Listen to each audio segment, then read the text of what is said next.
2018. How on earth did we do 150 to 200 events? It's like 3 and 4 a week, right?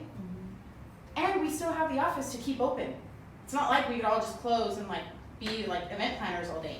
No, we took our office from being one of the lowest producers because we didn't know how to do anything to being able to finish the year last year in the top 10 of all of Southern California. Congratulations. Yeah, there's people that have been doing this for 25 years, that are longer than I am old, right?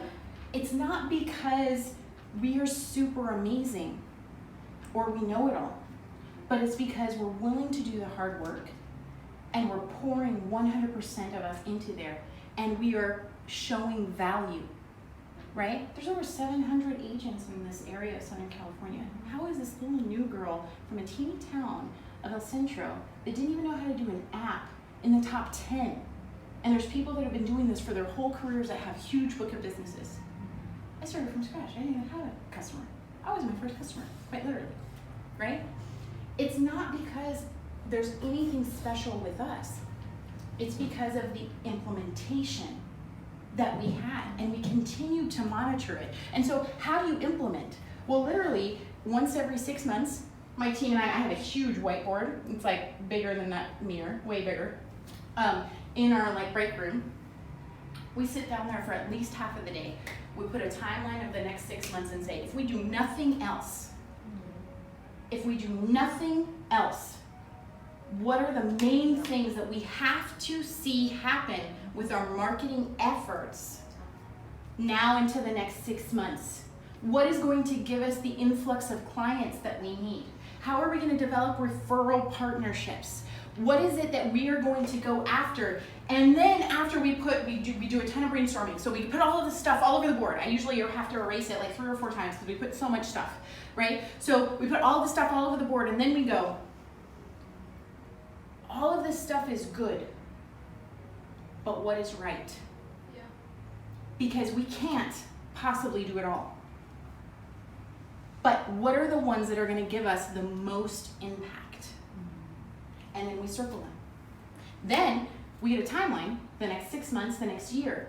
Okay, we're going to start this one in this month, and this is what we want it to look like, and this is how we're going to monitor it, and this is what it's going to look like as far as how our team takes activity on that, and this is how it's going to, and this is a result that we expect. And then we go through and do that, and you're going to be in charge of this one, and I'm going to be in charge of that one, and we're going to do. And then when all of this stuff comes, we go back to our vision and go, okay, is this going to be one of the things that take priority and that we want to invest our time and energy? Is this helping us pursue our goal? Is this helping us reach our goal?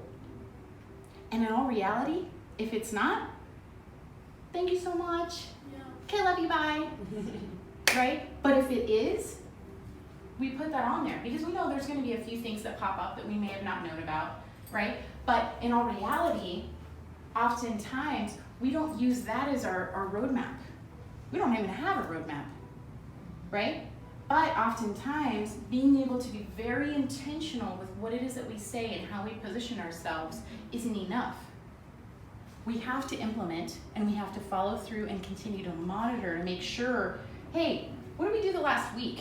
Out of the last week, 40 hours of our week, how much of that did we spend promoting and marketing our business and filling our funnel for sales? Okay, so then every day, what steps do I need to take? How many phone calls do I need to make? How many networking events? How many new leads do I need to get to be able to get me where I need to go? Because the vision that is there, very likely, is from God.